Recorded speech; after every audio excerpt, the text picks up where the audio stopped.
Inshallah, those brothers that need the walls, inshallah, they can sit against the walls. And those brothers that don't, inshallah, can come closer, especially the brothers that we can come closer, inshallah.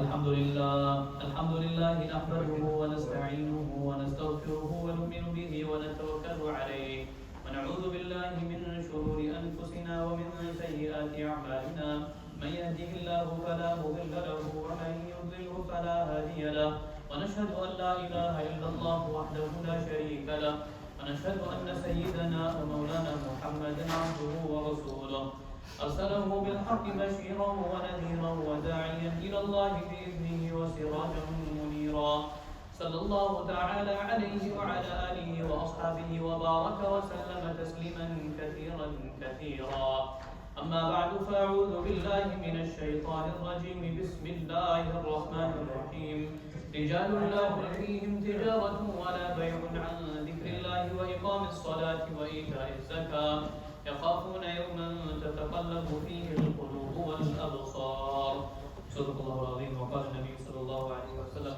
من قال لا إله إلا الله مخلصا دخل الجنة قيل وما إخلاصها قال أن تحجزه عن محارم الله وكما قال صلى الله عليه وسلم. Respected brothers, elders, mothers and sisters, Allah subhanahu wa ta'ala has favored each and every single one of us with the gift of Iman. The gift of Iman is something which is the most valuable thing a person will have, and he'll realize the value of that when he stands in front of Allah subhanahu wa ta'ala. And coupled with that, Allah subhanahu wa ta'ala has given us the life of Rasulullah sallallahu alayhi wa sallam. And this life of Rasulullah sallallahu alayhi wa sallam is all encompassing. A lot of times we focus on ibadat. I know deen to be salah. I know deen to be zakah, giving my charity. I know deen to be fasting in the month of Ramadan. I know deen to be going out for pilgrimage to Makkah and Medina. So we ascribe deen with that. And yes, those are the tenets of Islam that we have and the pillars of Islam we follow. Right? But aside from that, there's also many other aspects that Rasulullah sallallahu alayhi wa sallam came with. Right? How he dealt with one another when it came to his character, how he dealt with his family members, how he dealt with his relatives, how he dealt with the Muslims, how he dealt with the non-Muslims. So all of these things were outlined by Rasulullah sallallahu alayhi wa sallam, sometimes qawlan, sometimes by his words, and a lot of times fi'lan, by his actions.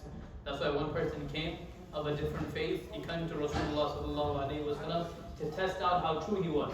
Because in his book, right, in the books of the time before, that person would read that there's going to be a prophet that comes, and no matter what you do to him, however much you harm him, the more you try to harm him, the more he increases in his patience and in his wisdom. And so he wanted to test this attribute of Rasulullah sallallahu alayhi wa sallam. And in his mind, he's seen everything that he had read in the book, but there was one thing that was missing, which was this, because he hadn't really experienced it. So he goes to Rasulullah sallallahu alayhi wa sallam, and before the time him and the Prophet sallallahu alayhi wa sallam had a transaction, so Rasulullah sallallahu alayhi wa sallam was supposed to pay him back. Right? But the time was set, for example, let's say for us, January 1st. So now somebody comes now and starts demanding money, right? Your payment is due January 1st, so why are you going to demand money now? Your due date is going to be January 1st or December 31st. Right? So this person came to the Prophet ﷺ and he was very rough with him. Right? And he started demanding payment from him. Right? This was way before the time. So he wanted to test out the quality. Now obviously Sahaba radiallahu anhum, they loved the Prophet of Allah even more than their family members. Right? More than their parents, they loved the Prophet ﷺ. Even those that were the most against him, when they recited the kalima of La ilaha illallah, they became all for him. They were ready to give their lives for him. Right? So one time Sa'ad radiallahu anhu was on the battlefield, he was passing away. So Rasulullah had sent another Sahabi to go check on the wounded. So that Sahabi goes, he goes to look at the wounded, and he finds Sa'ad radiallahu anhu on the battlefield, last moments of his life. Right? So that person goes, he said, can I get you anything? He said, forget about me. He said, if I find out after I pass away, right, that Rasulullah sallallahu alaihi wasallam was harmed while you are alive and able to do something about it, he said, I am going to hold you in the court of Allah subhanahu wa ta'ala, and I'm going to take you to task. Then how dare Rasulullah sallallahu alaihi wasallam be harmed while you are alive and you're standing fit and well and healthy? Right? So this is how much they love the Prophet sallallahu alaihi wasallam. This is at their last moments, right? That this is what they're saying. So now Rasulullah sallallahu alaihi wasallam is standing, and this person comes and he starts talking very rough and very harsh with the Prophet of Allah. And to that extent where he grabs his collar. And Sahaba, they explained that he grabbed it so much where it made an imprint on the side of his neck. Right? So now imagine I grab you, like, why you grabbing me, right?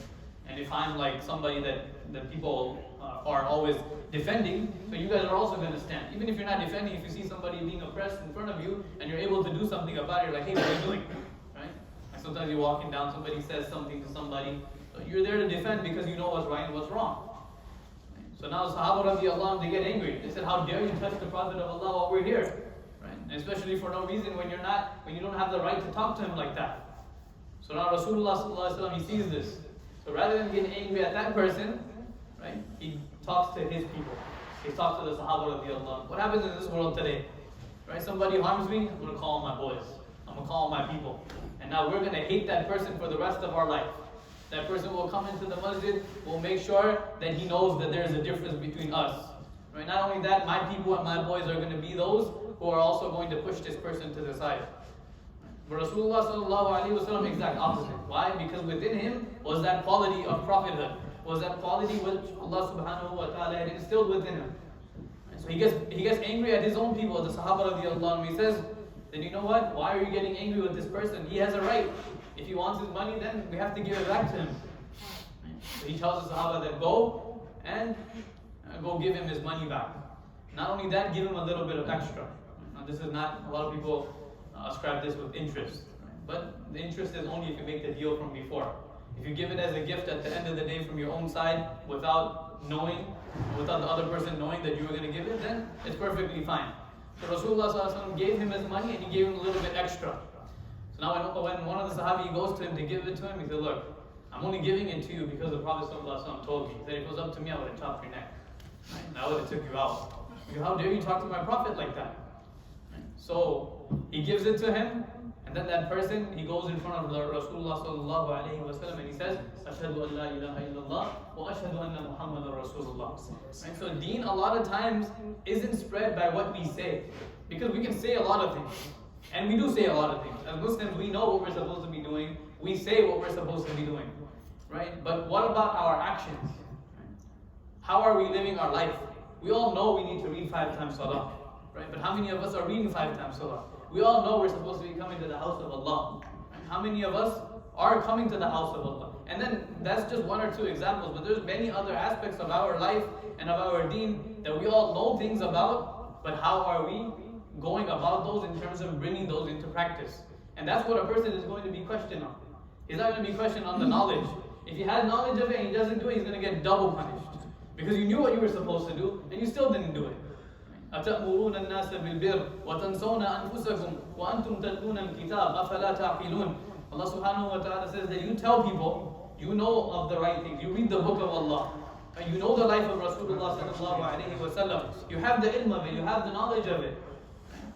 And you tell other people that this is how they should live their life, but then you yourself are not doing it.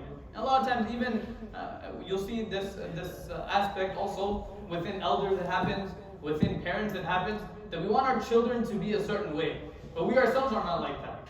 Right? And the child will see you, that you yourself are not going to the house of Allah, you yourself are not doing certain things, and then the child will pick it up. But why does he want me to do it? Right? Why does he want me to do it when and also you're looking out for the benefit of your child, but the more the child sees you doing something, that's when he's going to pick up more. Right? And for those that have young children, even before they can talk, the first words and the first things they start doing is whatever they see the parents doing. So if they see the parents start reading salah, then whether they understand it or not, the child will start making sajda. This child will start trying to say the name of Allah subhanahu wa ta'ala. And you see it many times. Right? Sometimes you bring them to the house of Allah, right away they'll go back home and they'll start doing the things that they see in the masjid. Right? That's why the environment plays such a big role. And we need to make these environments within our homes, within our masajid, right?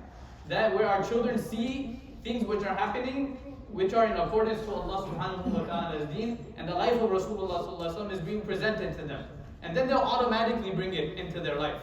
That's why Rasulullah sallallahu alaihi wasallam said, Insan is born with the natural inclination to deen. كُلُّ مَوْلُودٍ يُولَدُ عَلَى الْفِطْرَةِ. A person is born, he already naturally wants to follow haqq. Allah has put that quality within him where he wants to follow the right. He wants to follow what Allah subhanahu wa ta'ala wants him to follow. فَأَبَوَاهُ يُهَوِّدَانِهِ أَوْ يُنَصِّرَانِهِ أَوْ يُمَجِّسَانِهِ. He said the issue comes in, Rasulullah sallallahu alaihi wasallam says, is that he becomes a product of his environment. He becomes a product of what the parents teach him, where he lives, who he associates himself with, what type of environment he keeps himself in. Then accordingly he picks his life. So from that day one, when he's taught that different aspects are okay to do, things are okay to say, live your life however you want it to live, then that person picks that life. Right? But if from that day one a person is told, right, like we find in the story of Luqman al-Hakim, right, Allah didn't just mention that story in there so that we read it, we glance over it, we listen to it, and that's it. But it's for a lesson for us. وَإِذْ قَالَ لُقْمَانُ لِإِبْنِهِ وَهُوَ يَعِظُهُ يَا بُنَيَّ لَا تُشْرِكْ بِاللَّهِ إِنَّ الشِّرْكَ لَظُلْمٌ عَظِيمٌ يَا بُنَيَّ أَقِمِ الصَّلَاةَ وَأْمُرْ بِالْمَعْرُوفِ وَانْهَ عَنِ الْمُنكَرِ وَاصْبِرْ عَلَى مَا أَصَابَكَ إِنَّ ذَلِكَ مِنْ عَزْمِ الْأُمُورِ. Very simple lessons he gave his child, but they were talked about. Right? Sometimes we go over, we feel like they're simple things, but we don't talk about them. And that's why what our ulama they say, that constantly remind yourselves about the greatness of Allah. Constantly talk to your children about the greatness of Allah. Constantly in your homes on a daily basis, open the words of Rasulullah sallallahu alaihi wasallam and read what Rasulullah sallallahu alaihi wasallam has said and how the Sahaba radiallahu they lived their life, because they were a thriving community. Right? They were a people who made it in the eyes of Allah subhanahu wa ta'ala. They were people who Allah subhanahu wa ta'ala had called them successful. So those are the lives we need to adopt. And if we don't adopt those lives, then our children will adopt lives of other people. Right? Who, na'udhu billah, are against the deen of Allah subhanahu wa ta'ala. And they'll glorify this. So Luqman al-Hakim is sitting with his child, and he tells his child first thing, which is the basis and the foundation of our deen. Right? And this is something which needs to be talked about within our families, because it's an attack on our deen every single moment. Person goes out of the house of Allah subhanahu wa ta'ala, what people want, what society wants, what the environment wants, is that person goes far away from the deen of Allah. Right? In a nutshell, if you were to summarize the different movements that are there, the different situations, right, the different things that are being taught to the children, is that how far away can you move away from Allah? And if you're not going to move away from Allah, then completely deny the existence of Allah.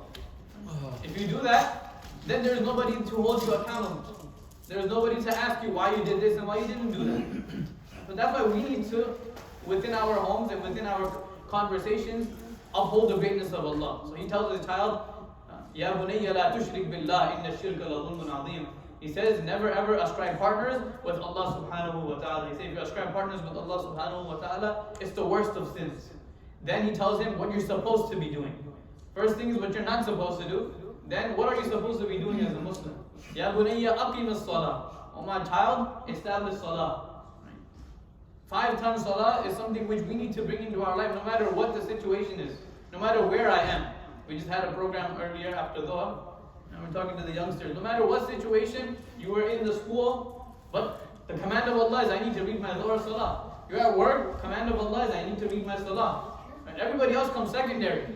And you'll see that if you make the priority of in your life Allah subhanahu wa ta'ala and His deen, then Allah subhanahu wa ta'ala will make the makhluk and the creation come and they'll stand behind you.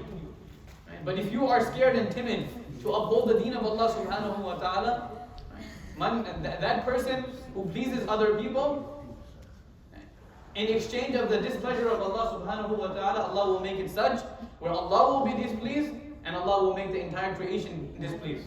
No one will be happy with you if you are to displease Allah. And the flip side to that is that person who pleases Allah subhanahu wa ta'ala, even if it means at the displeasure of others, then Allah subhanahu wa ta'ala says, I will be pleased and I will make it such that the entire makhluk in the creation will be pleased with you. And that perfect example was Rasulullah sallallahu alaihi wasallam. When he initially came with the message of this kalima of La ilaha illallah, nobody liked him. Right? They liked him before that. Message came, they started boycotting him. They said, you're the worst of person, you're a liar, you're a fortune teller, you're a magician.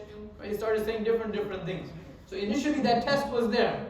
But a person sticks at it and he's steadfast to the deen of Allah subhanahu wa ta'ala, then eventually what happens? إِذَا جَاءَ نَصْرُ اللَّهِ وَالْفَتْحِ وَرَأَيْتَ النَّاسَ يَدْخُلُونَ فِي دِينِ اللَّهِ أَفْوَاجًا. Then eventually what will happen is Allah subhanahu wa ta'ala will open the doors and you'll see droves of people that will come and that will back you. And the environment is like that exactly nowadays. Right? The children, when they're in school, high school, right, they try to get some time if they don't ask, they won't get it. But they go and they try to get the time to read salah. Then the principal tells them, the teacher tells them, that why didn't you ask before? Right? One of the child was giving a little bit of summary of his school. He said, we are reading Jummah in our masjid, in our school. They have enough children, and there's one hafiz that goes and he conducts the Jummah that's there. So we asked him questions, how were you able to get Jummah in your school? Right? We don't really see that happen now, especially in high school. Sometimes you'll see it in the MSAs of college and stuff like that. Right? But there's more wiggle room there. In high school, you don't really see that. So he said it was simple. He said we went to the teacher, we talked to them, they took it up to whoever was responsible. Not only did they give us a room, but they gave her the master key. So one of the child was given the master key of the entire school. So he said, whenever you guys need to pray, right, if this room is not available, you guys can pray in different places. But that one room is dedicated for them. So a person, when he takes that step to Allah subhanahu wa ta'ala, Allah has a control of everything. And He can make it happen. You ask Allah subhanahu wa ta'ala, and then you go, and then you take the asbab and the means, and Allah will open the doors. وَالَّذِينَ جَاهَدُوا فِينَا لَنَهْدِيَنَّهُمْ سُبُلَنَا وَإِنَّ اللَّهَ لَمَعَ الْمُحْسِنِينَ. That person who strives for the deen of Allah subhanahu wa ta'ala, it can be whatever aspect to uphold the deen of Allah, to carry out the commandments of Allah subhanahu wa ta'ala, Allah will make a way for him. Right? And not only will Allah make a way for him in his hereafter, but Allah will open the dunya for that person. To that extent, Allah subhanahu wa ta'ala will keep him calm and content in whatever situation that person is in. And nowadays people, no matter what wealth they have, no matter the whatever celebrity status that they have, but there is no inner peace that's there. And that's why you see people resort to drugs and they fall into depression. And sometimes from outside you look at that life and you say, man, the guy has everything. Right? Sometimes you'll see stories on the front page of the news that this person has committed suicide. And then you look at that and you say, man, this guy was like a multi-millionaire. You walk down the street, you had paparazzis all over the place taking pictures of him. Right? Everybody was going crazy for this person. Why is he committing suicide? He has the ideal life. Or so we think. But what it is when a person doesn't have Allah subhanahu wa ta'ala, then he's devoid of something which is inside. And one person came to a shaykh and he asked him, he said, I had everything when I was a celebrity. I used to be a singer, right, back in a different country. So he said, I had everything. I had all the wealth, I had all the respect, right? I can walk down the street, everybody would know me. He said, I'd walk down the street and then I was untouchable. But he said, there was always something that was missing. I would go to bed at night and I was just not happy. Right? So the Shaykh gave him a very beautiful example we hear all the time. He said, when a person gets hurt on one leg, for example, he gets hurt on the left leg, right? He can put all the medication he wants on his right knee or on his right leg. Right? He can overdo it. But it's not going to help him. What he needs is the medication to be done on the cut and the wound that's on the left leg. Right? So similarly, he said your happiness is not connected with the creation and with the wealth that you have. Yes, it might play a part in a little bit here and there, but your happiness is connected with Allah subhanahu wa ta'ala and your ta'alluq ma'Allah, your connection with Allah. If your connection with Allah subhanahu wa ta'ala is strong, then that happiness Allah will give you. Right? That person who takes the name of Allah subhanahu wa ta'ala, Allah subhanahu wa ta'ala gives that person itmi'nan. Allah subhanahu wa ta'ala gives him happiness, contentment, where he won't find it anywhere else. He'll only find it in the deen of Allah subhanahu wa ta'ala. And these are situations that a person struggles with on a daily basis. Right? A person has been created by Allah subhanahu wa ta'ala, and he's been created in a way where a person has to face certain situations. We have this nafs that's within us that Allah subhanahu wa ta'ala has created, and our desires that are there, which we have to battle with every single day. Right? Sometimes you'll see people in the house of Allah, it's not that they don't have a battle also, right, of halal and haram that happens every day. Right? A person being a human being, he's attracted to certain things, and certain things are made impermissible, or they're regulated by Allah subhanahu wa ta'ala. Right? But every single day that person has a battle that he needs to fight with himself. Right? But now that person who goes to bed in a condition where he's pleased Allah subhanahu wa ta'ala and he stepped on his desires, right? And he pleased Allah subhanahu wa ta'ala, he can go to bed, rest assured that he has made that a fruitful day. Right? مَا مِنْ يَوْمٍ تَطْلَعُ فِيهِ الشَّمْسِ إِلَّا وَيُقْبِلُ عَلَى طَالِبِ الْعِلْمِ عِلْمُهُ وَهَوَاهُ. Every single day a person is faced with these situations. A person's knowledge to know what is good and what he should stay away from, and his desires. And every single day he has a situation. Be it at your work, you have a situation where you're dealing with be it as a person in school, there are permissible things or impermissible stuff. Every single day you are faced with these situations. فَمَنْ غَلَبَ عِلْمُهُ عَلَى هَوَاهُ كَانَ يَوْمُهُ يَوْمَ غُلْمٍ عَلَيْهِ يَوْمَ غُلْمٍ لَهُ. That person who steps on his desires and he pleases Allah subhanahu wa ta'ala, he's made that a fruitful day. فَإِذَا غَلَبَ هَوَاهُ عَلَى عِلْمِهِ كَانَ يَوْمُهُ يَوْمَ خُسْرَانٍ عَلَيْهِ. That person who does whatever he wants, he knows what was right, but he still goes and follows the whatever shaitan is swaying him towards. Right? And he lives his life according to his desires. He said every single day that person goes to bed in that condition where Allah subhanahu wa ta'ala is displeased with him and he's lost the battle of that day. Right? So every day there's going to be that battle within yourself. What we need to do is we need to build that resiliency within us. Right? They say in English, and we mentioned yesterday, that the challenge of life is so much that is daily. Right? The challenge of life is so much that is daily. That every single day, it's a new day. You have to go through a different challenge. And the example that is given by some of the Shaikh is that when you go to the gym, Uncle Farooq can, mashallah, understand this example. Or even Uncle Java. Sorry, I saw him. He works hard. I had to hide from him, because he was going to put me to shame. When I saw him, he was. So, it's not that you gym one day and then that's it. You go 2-3 hours and then you don't have to go for the rest of the week. No, a person needs to keep that consistent, right? That's what I'm doing. So, right, a person needs to keep it consistent. It's not that you go hard one day, right? For example, you pray, in one day you pray 5 times salah, and then you say, you know what, I'm going to read a little extra. Right? I'll need to read another 5 so I don't have to read tomorrow. That's not how it works. You have to pray within the allotted time. You're going to be faced with the situation. Something might come up, so you need to make that time for your salah. Right? So the challenge of life is so much that it's daily. So every single day you're going to be faced with situations. You face it in life, and you're also going to face it when it comes to the deen of Allah subhanahu wa ta'ala. And more so for believers. ألف لام ميم أحسب الناس أن يتركوا أن يقولوا آمنا وهم لا يفتنون ولقد فتنا الذين من قبلهم فليعلمن الله الذين صدقوا وليعلمن الكاذبين. And more so for believers. Right? Believers, Allah subhanahu wa ta'ala will make you face situations and temptations. And you are going to go through these situations, but Allah has kept within you the ability to restrain from that. But you need to find it within. Every single person has the capability of that. Like we started the talk, a person is born with the natural inclination to please Allah subhanahu wa ta'ala and to bring this kalima of La ilaha illallah Muhammadur Rasulullah. It's the society and the environment that he keeps himself around in that weakens his iman and weakens his resiliency so that he falls into all of these temptations. Now how do you battle that?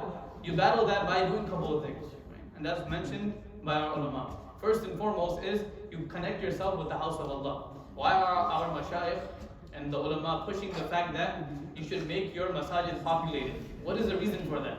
And nowadays it's not enough that a person just reads salah and he leaves, right? Because mashallah, for a large extent, people are coming to the house of Allah subhanahu wa ta'ala. And that is the first commandment of Allah, we need to do it, right? But within our masajid, that's not just enough. We need to have the environment where we're talking constantly about the greatness of Allah subhanahu wa ta'ala. We're holding these programs. And it's not always about the talks of Allah. After this, we're going to be sitting, we're going to be eating, we're going to be enjoying, right? But all of that is going to be counted where Allah subhanahu wa ta'ala rewards you and Allah subhanahu wa ta'ala will build within you the ability to stay away from wrong. So the greatness of Allah subhanahu wa ta'ala, the words of Rasulullah sallallahu alayhi wa sallam, and then reminding others when it comes to that. And then also within our homes for our children, where we make that environment where we're also giving them the teachings of this. And then not only saying it and reading it, but then putting it into practice. Right? Like I said at the beginning, putting it into practice is going to be way more effective than whatever words you're going to say. Right? The effectiveness that you're going to have by putting it into practice, you're not going to have any more than just by your words. Right? So this is what we need to do within our homes, within our lives, right? Within our masajid, in order for us to have a fruitful community, in order for the children to be ours and be there for us, to listen to us, right? In order for our children to be a source of coolness of the eyes, of the environments for the parents, right? It's all connected to the deen of Allah subhanahu wa ta'ala. If the deen of Allah subhanahu wa ta'ala is there, right? And if a person is strong in his deen of Allah and he's loyal to the deen of Allah, then he's going to be loyal to everything else, his parents, his family members, right? The environment and the deen, and all of the things that are connected with that. But if he's shaky in his connection with Allah, then everything else will also be shaky, and that person is going to lose ta'alluq with everything else also. We make dua that Allah subhanahu wa ta'ala gives us all the ability for that, inshallah. Inshallah, we will have the adhan, we'll read salah after that, and then inshallah after the salah we will have the food. All the brothers are requested to stay back, inshallah. And just another reminder, December 17th, like Uncle Arab mentioned,